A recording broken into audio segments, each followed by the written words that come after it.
Astarada Penser çayında suyun səviyyəsinin qalxması ətrafda yaşayan sakinlər üçün problemlər yaradıb.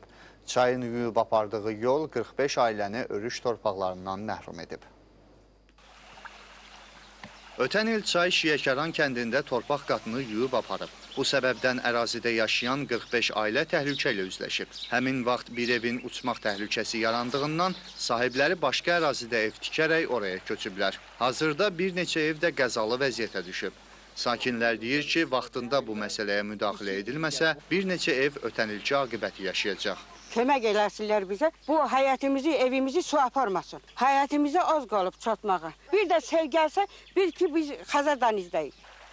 Bundan başqa sitrus bağlarına, otlaq ərazilərə də ciddi ziyan dəyib. Çay yolu yuyub apardığından sakinlər pay torpaqlarında saldıqları sitrus bağlarına, zəmilərə gedə bilmirlər. Burada əkin əkirik, buğda, arpa, yəni ot saxlayırıq burada özümüz üçün. Bu yolda əgər su aparsa, bizim başqa çıxış yolumuz yoxdur. Tək yolumuz var burada. Pay torpağımız var sahada, əkin əkmişik. Gediş-gəlişimizdə yolu su apardı. 20 metrə gəldi içəri, su apardı bizim yolumuzu. Sakinlərin problemi ilə bağlı Astara rayon icra hakimiyyətində olduq.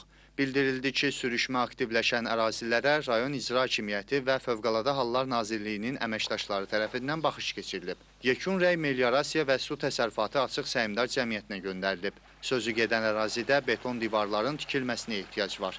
Əgər vəsait ayrılarsa, problem aradan qaldırılacaq. Məhəmməd Rzayev, Elnur Ələkbərov, Farid Əliyev, Astara.